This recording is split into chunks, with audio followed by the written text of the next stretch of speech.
A Chicago Haunting by Richard L. Elsliger.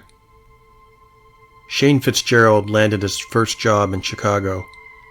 Having lived downstate for his whole young life, he lauded the idea of living in a big city. A big city meant a big life, and a big life meant big changes. The job involved working behind the scenes as a stagehand at the illustrious Nederlander Theater in the heart of downtown Chicago. He couldn't get any closer to the city if he lived under a manhole cover on Michigan Avenue.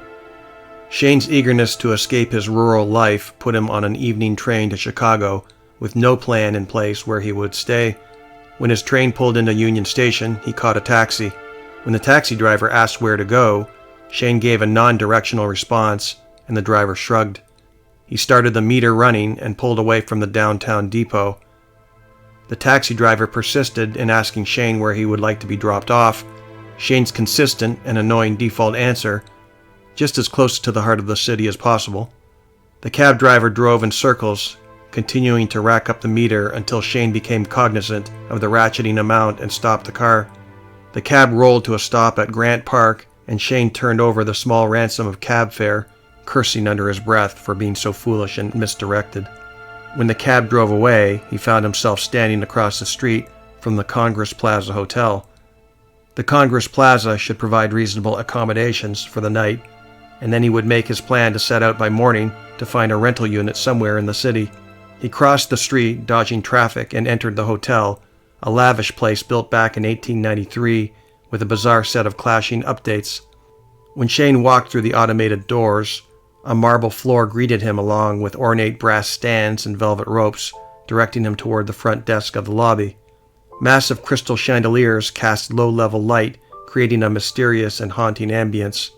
Shane approached the night clerk's registration desk with some hesitation, the bombastic flourishes of the interior architecture unlike the modest city buildings he'd encountered his whole life downstate. A shadow stood behind the front desk, faceless and passive. "Hello," said Shane. The figure remained silent and immovable. "Hello?" Shane repeated.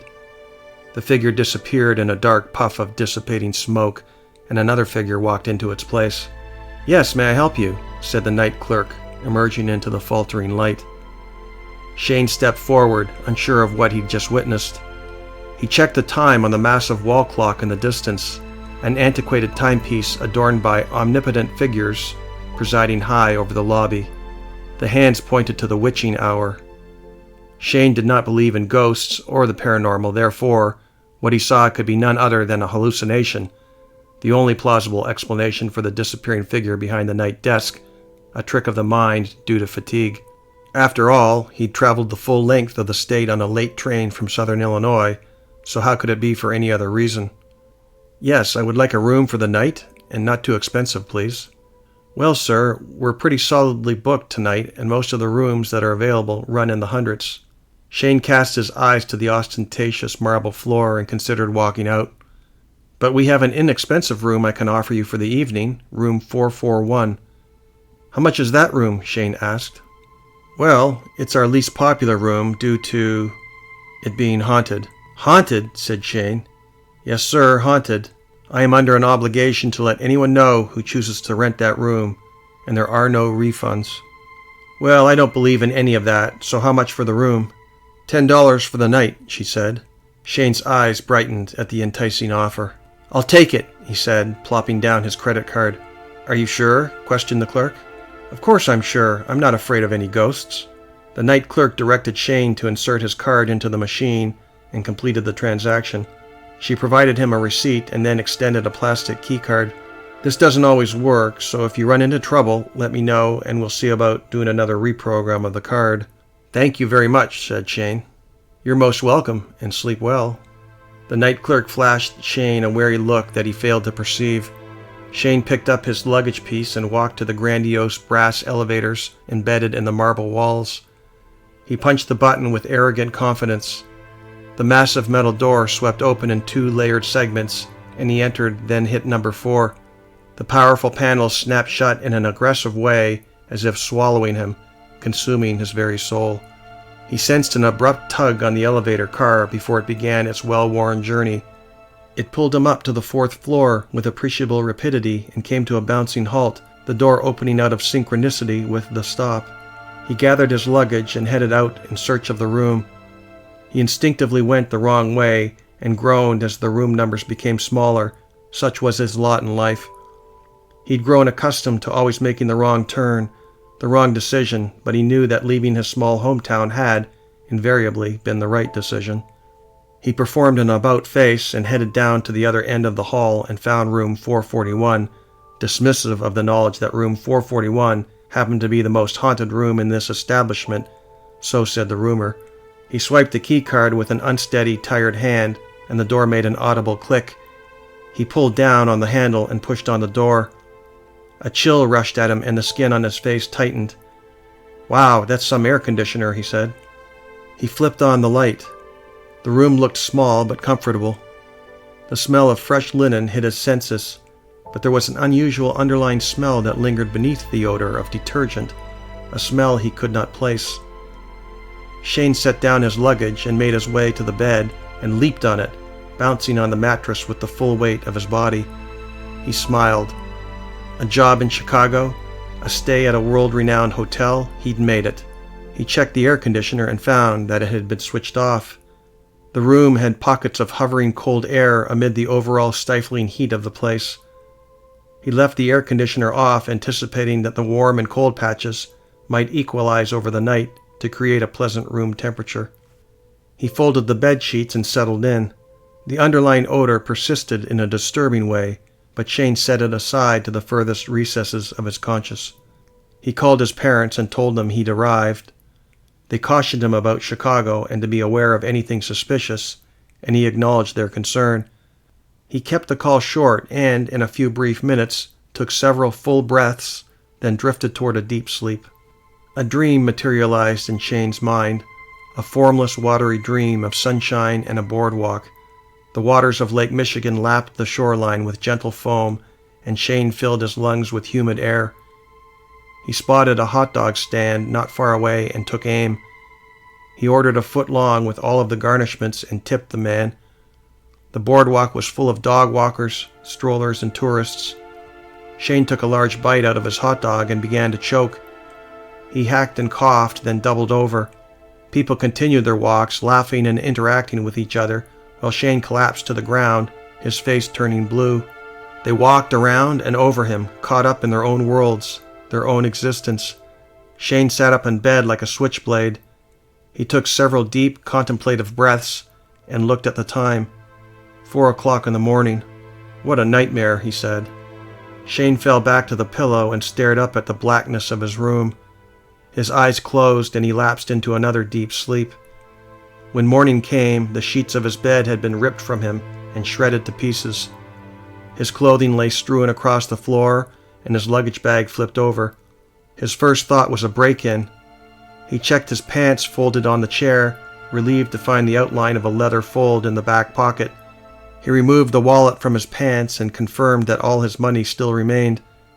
He neatly repacked his clothing into the hard-shell case, cursing the invasion of his room and his privacy. Shane stepped into the shower and turned on the water to the foulest smell, a lingering odor of decay that compelled him to shut off the handle. He stepped out covered in a layer of slime that he toweled away as best he could. What a fine welcome to Chicago, a break-in and now polluted water. He grabbed an unopened package of soap, then dressed and bolted from the room with his belongings. He heard a whisper behind him, the faintest of voices that said, "Good luck." He was sure of it. "Hello," he said. The room met him with silence. Shane let the door close and he rode the elevator down to the lobby. The night clerk was not there and he handed over his key card to the day clerk. The clerk took the card and smiled when he checked the room number on his screen. "Did you sleep well?" he asked in a borderline mocking tone.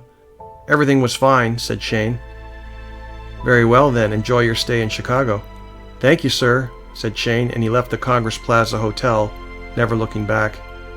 He walked due north on Michigan Avenue, and several blocks later, the surrounding high buildings parted to the Chicago River, and there he saw 2 massive towers to the left that looked like corn cobs. The towers suggested rental units to him, and he made his way to the Marina Towers. He pushed his way through the doors to the lobby and sought out the rental office. He cracked open the office door, much to the surprise of the rental agent, who busied herself on her computer. "May I help you?" she asked. "Yes, I'm hoping you can," said Shane. "I need a place to stay." "Well, we have many lovely rentals here in the East Tower," she said. "What sort of room did you have in mind?" "Well, I don't have a big budget, so I was hoping you had a room under $500 per month." The rental agent shot him a doubtful eye. "Well, our units start out at over $1,500 per month," she said with a conciliatory face. "Too rich for my blood," said Shane. "However, we do have an apartment on the 52nd floor that I can rent for $300 per month." "$300? Why so cheap?" asked Shane. "Well," said the rental agent. "Let me guess," said Shane. "Something terrible happened there and the place is haunted, right?" She shrugged her shoulders. "That's the rumor," she added. "Well, I'm not afraid of no ghosts, as the saying goes." "So you're interested then?" "I sure am. Would you like to see the room at least before you decide?" "Look, I'm new to the city, and I'm sure it'll be fine." "Okay then, I'll draw up the paperwork. I can put you on a month-to-month tenancy so you aren't locked in. That would be most excellent, and thank you." The rental agent prepared the paperwork and took Shane's identification to copy. Shane wrote a check for the first and last month's rent, and together they rode the elevator up to the designated floor. The rental agent opened the apartment door, and stale air hit her in the face. Shane barely perceived the foul air and strode to the balcony to see the view. An incredible concrete vista dominated the panoramic outlook and captured Shane's imagination of big city life. "Does it look like something you want?" asked the rental agent. She sensed a chill come over her despite the heat of the sun penetrating the open curtains. "Without a doubt," said Shane, dropping his luggage to the floor. Old furniture prevailed throughout the diminutive 500-square-foot apartment, extremely old furniture, reminiscent of the 1970s. "Well, very good then. Enjoy." The rental agent wasted not a moment of time making her exit from the room. She well knew the history of this apartment, where in June of 1973, one Sandra Easton leapt to her death, descending 52 floors at terminal velocity, smashing through the canvas roof of the ice rink, which later converted over to a restaurant, the story buried beneath the quicksand of time.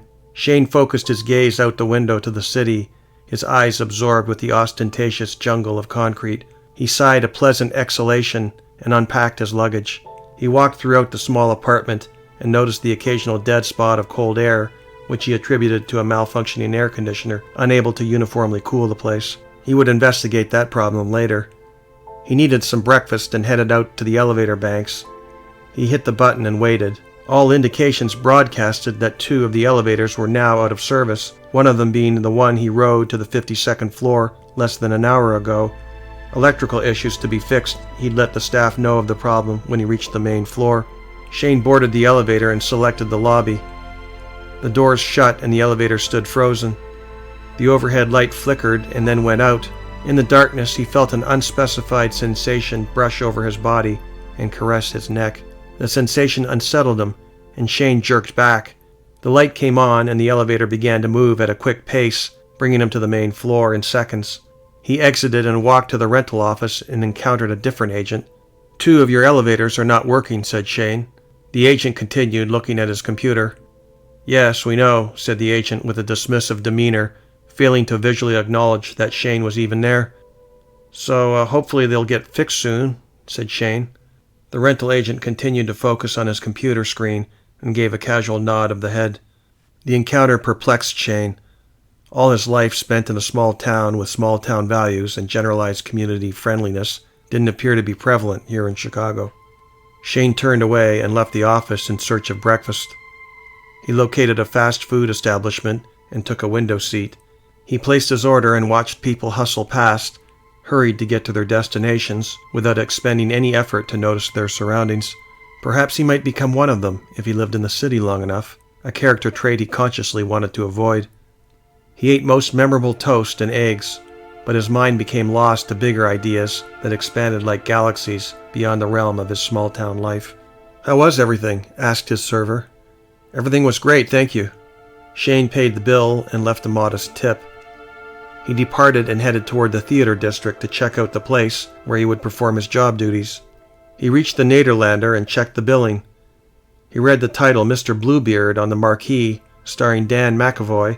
and Eddie Foy. It sounded sufficiently interesting, and he grew nervous about his ability to execute his duties and ensure the efficacy of his performance behind the scenes. He opened the door and entered the theater. The carvings and decorations in the promenade foyer possessed a strange ambience about their nature, a feeling of antiquity that both impressed and at once terrified Shane for reasons he could not fathom. The theater doors ahead parted to a massive interior with innumerable seating for a battalion of theater patrons. Overhanging balconies with lavish designs spilled over the main floor seating like beautiful awnings, the architecture of a structure over 100 years old. The setting was much for Shane to absorb, but he sensed an undercurrent of energy from the place, and the level of his excitement multiplied. He left the theater floor and headed toward management for his instructions. Management was thrilled to see him and advised he was not to leave. They required him on an emergency call because one of the other stagehands had become ill.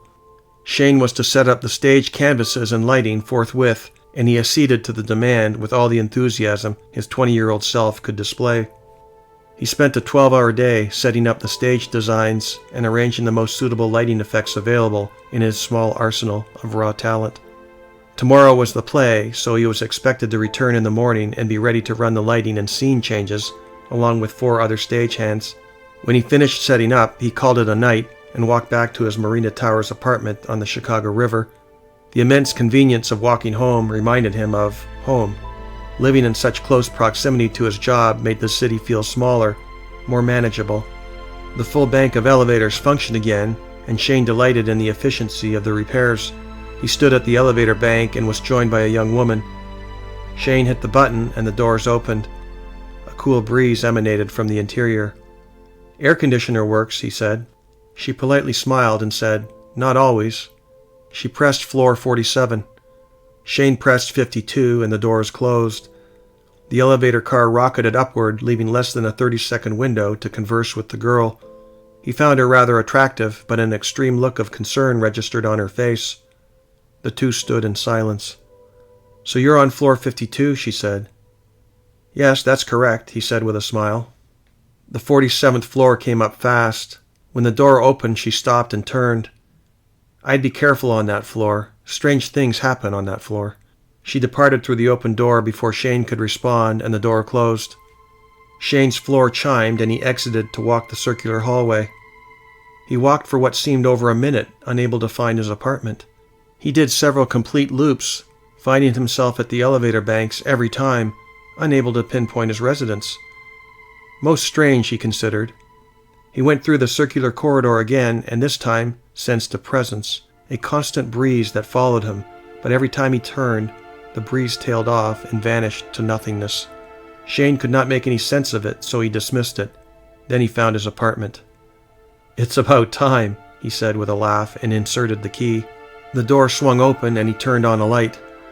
It flickered with a strobe effect for a moment before stabilizing with a warm glow that illuminated the apartment. Already near midnight, he wanted sleep, but a shower took priority after an unexpected and long day on the job. Shane removed the bar of soap he nabbed from room 441 of the Congress Plaza and hopped in the shower. He let the warm water cascade over his body. He thought he heard something beyond the shower, a whimpering voice somewhere within the walls of his apartment. It sounded like a woman crying. He shut off the water to listen with greater intensity. He heard nothing but the occasional drip from the shower head splashing to the tub below. He reactivated the shower and finished up, using his only towel extracted from the hard shell case of his luggage. Shane crashed to his bed in the master bedroom and descended into a fitful sleep. Bad dreams pervaded his head, dreams of falling from the 52nd floor balcony.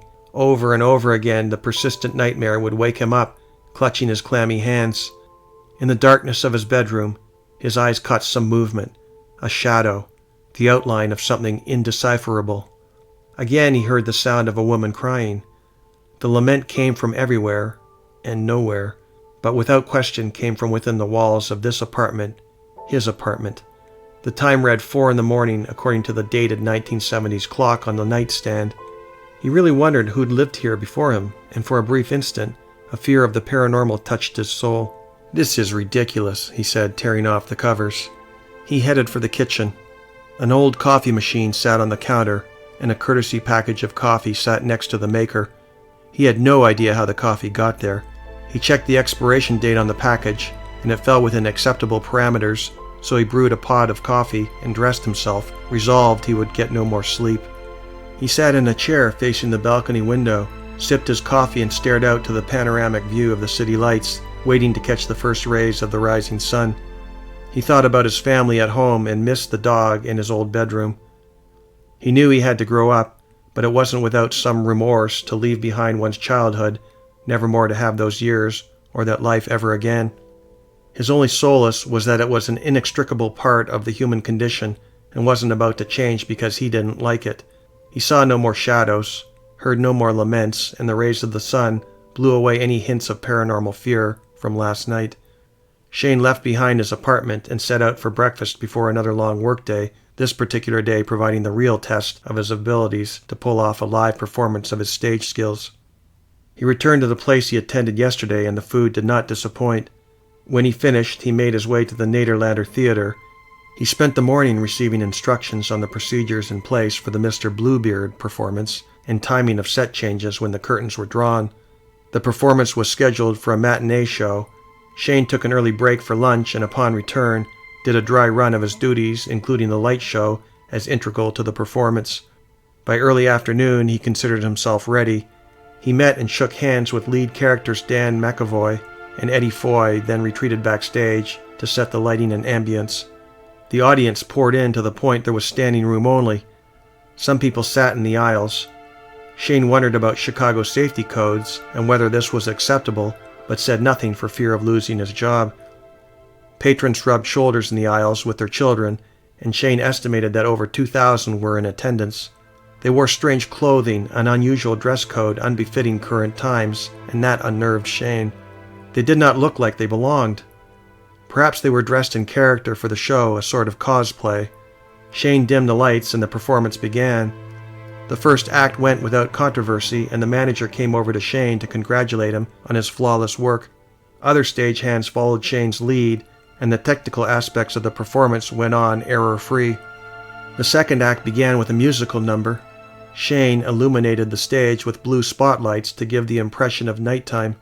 A spark shot out of one of the arc lamps and lit an adjacent curtain on fire. The fire consumed the curtain, hungry for more combustibles, and this threw Shane into a panic. He scrambled to locate a fire extinguisher and found a canister with the word "Kill Fire" on it. He opened the box to douse the flames, and baking soda poured from the container. "What the hell is this?" exclaimed Shane. "What kind of fire extinguisher is this?" The flames spread fast, lighting up the painted canvas scenes on stage. A rumble of panic ripped through the audience, but Eddie Foy came on the stage to calm them down. A stampede ensued, and Shane watched it all, unable to move, fixated on the absolute spectacle of horror unraveling before him. Shrieks of people echoed throughout the building, and the crackle of fire provided a horrific counterpoint. Shane coughed and choked on the smoky air. He collapsed behind stage during the performance. The other stagehands ran to his assistance while Andrew Lloyd Webber's The Phantom of the Opera musical continued to enchant the audience. There were no flames. There was no smoke. One of the stagehands took over Shane's duties, the audience failing to notice Shane's personal calamity behind the scene. Chicago Fire and paramedics arrived and rushed to the backstage. They performed CPR on Shane before removing him from the theater. They did everything in their medical arsenal to revive him, but nothing could save Shane. The hospital doctor called the code late that afternoon, and Shane Fitzgerald was pronounced dead. Shane's parents came to Chicago to collect their son, but not without an autopsy. When the coroner completed his examination, the cause of death was declared to be a heart attack, but smoke inhalation was listed as a contributing factor. The coroner advised Shane's parents, but they did not, nor could not understand how their son suffered from smoke inhalation. There had been no fire at the theater. The coroner corrected the Fitzgeralds. There had been a fire at the theater, a conflagration from a different era. The grounds occupied by the present Nederlander Theater of Chicago at one time were the grounds of the Iroquois Theater, billed as the safest theater of its time. But the Iroquois Theater was not fated to last, and during a matinee performance of Mr. Bluebeard in the year 1903, the Iroquois Theater went up in smoke and claimed over 600 lives, the biggest theater fire in U.S. history. It is said that the land is haunted and to this day still claims the occasional life whenever the Iroquois decides to reach through time with its bony hand. This time it chose Shane and will continue to choose others, those non-believers that turn a blind eye to spirits of the dead.